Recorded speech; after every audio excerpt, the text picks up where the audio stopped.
Non veg lovers, तुमच्यासाठी आज खास स्पेशल बेत आहे चिकन सुक्का आणि तांबडा रस्सा. मी काय केलं, ते चिकन घेतलेलं होतं, त्याला धुवून घेतलं, त्याला हळद मीठ लावून कढईत थोडंसं तेल कांदा टाकून ते चिकन वाफलायला ठेवलं.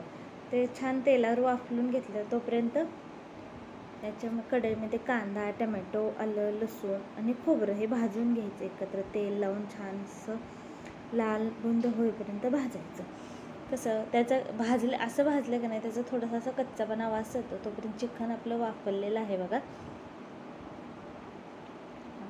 वाफेवरच ते चिकन शिजतं, जास्त शिजायला त्याला वेळ पण लागत नाही, लगेचच शिजतं ते. 5 मिनटात 10 मिनटं, 5 किंवा 10 मिनटं खूप झाले. तोपर्यंत मसाला पण भाजला आहे आपला. तर मसाला भाजेपर्यंत मी काय केलं, मसाला भाजायला एका साईडला गार व्हायला ठेवून दिला. चिकनला मग पाणी ओतून ते उकळायला ठेवलं. उकळले तरी त्याची एक उकळली तरी चिकन शिजतं. आणि तोपर्यंत म्हणलं चपात्या करून घेऊया. चपात्या घेतल्या करायला. चपात्या भाजून घेतल्या पटपट व्यवस्थित. आता काही लोक माझ्या तव्याला नावं ठेवतील, पण तव्याला काही नावं ठेवू नका, कारण तवा काळा जेवढा असेल की नाही तेवढा तो चपात्या व्यवस्थित भाजतात. नाहीतर त्या अर्ध्या कच्च्या असतात. आणि घडी घालून मी चपाती का भाजते, एकसारखी भाजली जाते, नाहीतर कुठे भाजते कुठे कच्ची राहते. हे बघा तुम्ही, माझी चपाती कशी सगळीकडे एकसारखी भाजलेली काटापर्यंत. तोपर्यंत हे माझं काय केलं, मी नॉनव्हेज खात नाही ना, त्यामुळे मी माझ्यासाठी अख्खा मसूर बनवला. ते तयार होतो आहे अख्खा मसूर. आता मसाला पण गार झालेला आहे. मसाला आपण मिक्सरच्या भांड्यात बारीक करून घेऊया. ते कढईतला मसाला सगळा मिक्सरच्या भांड्यात घाला. हे बाळासाठी मसूर काढून ठेवलं होतं मी इथं मसूर भात चारायसाठी. आता तीळ माझे काय एकदाच भाजलेले असतात, सगळे तीळ मी एकदाच भाजून ठेवते, जे की जाळी लागत नाही. आणि कोथिंबीर थोडीशी घालूया आणि हे मिक्सरला एकसारखी प्युरी करून घेऊया. थोडंसं पाणी घालून बारीक करायची प्युरी मिक्सरमध्ये मसाला, म्हणजे कसं एकसारखं छान व्यवस्थित बारीक होतं आहे. आता ज्या कढईत मसाला भाजला त्याच कढईत आपण तेल टाकलं, त्यामध्ये कांदा चिरून टाकला. एक कांदा चिरून टाकला असेल मी. तो कांदा चांगला असा भुसभुशीत होईपर्यंत भाजून घेतला. मग त्यामध्ये मसाला टाकला. कांदा कधी कच्चा ठेवायचा कारण नाही, कारण जेवण लवकर खराब होतं, त्यामुळे कांदा कसा भुसभुशीत होईपर्यंत भाजायचा. मग त्या मसाला पण छान भाजून घ्यायचा व्यवस्थित तेलात एकजीव होतं. ते काय होतं आहे, कढईचं का नाही सगळे ठिपके किचन कट्ट्यावर साईडला उडतात. त्यामुळे मी मसाला भाजताना कधी झाकण ठेवते, म्हणजे ते उडत नाही. आणि त्या मसाल्यामध्ये थोडीशी कोथिंबीर चिरून टाकली. कधी बघा मसाल्यासोबत जर कोथिंबीर चिरून टाकली की त्याचा वास वेगळा येतो.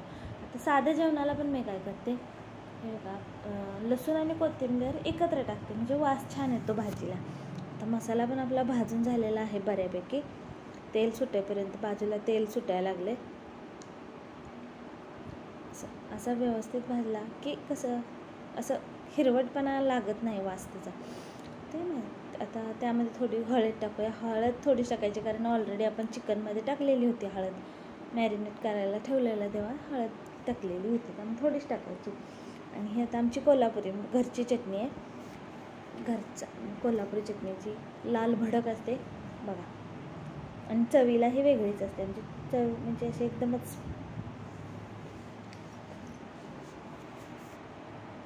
थोडंसं कमीच तिखट खातात आमच्यात, कारण बाळ पण आमचं खाते, त्यामुळं थोडंसं तिखटाला कमीच असते. पण तरी पण हा लाल भडक होते, कलर जास्त असतो चटणीला बघा. आणि ज्या भांड्यात मिक्सरच्या भांड्यात आपण मसाला बारीक केला त्यात थोडंसं पाणी टाकून ते पाणी ह्याच्यामध्ये टाकलेलं आहे, कारण सगळंच मसाला मिक्सरच्या भांड्याचा निघत नाही. आणि गृहिणींचं कसं थोडंसुद्धा वेस्टेज जाऊ द्यायचं नाही, तरच ते गृहिणी. वेस्टेज गेले की मग हे होतं. तर ते भाजलेला मसाला आपण जे रस्सा काढलेला होता का नाही, म्हणजे चिकन शिजवलेलं पाणी त्यामध्येच टाकायचा वरून. मग त्याला नंतर येते तरी बघा तुम्ही, नंतर आता दिसत नाही तरी पण येते. आणि त्यातलं शिजलेलं चिकन होतं ते मी साईडला काढून घेतलं होतं, ते आता मसाल्याच्या कढईत टाकूया. थोडंसं सुक्यापुरतं मसाला ठेवायचा आपण कढईत, सगळा मसाला नाही. आणि रस्सा कसा पाहिजे ना त्या प्रमाणात, पातळ कसा घट्ट त्या प्रमाणात आपण ते मसाला त्यामध्ये टाकायचा. नॉनव्हेज लवरला पाणी सुटलं असेल तोंडाला बघा जरा.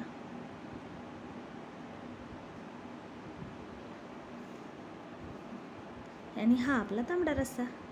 चिकन शिजलेलं असते त्यामुळे जास्त वेळ शिजवायची गरज नाही. आणि हे जेवणासाठी ताट मी तयार केलेलं आहे. आणि तुम्ही आता पटपट सबस्क्राईब करा आणि लाईक पण करा.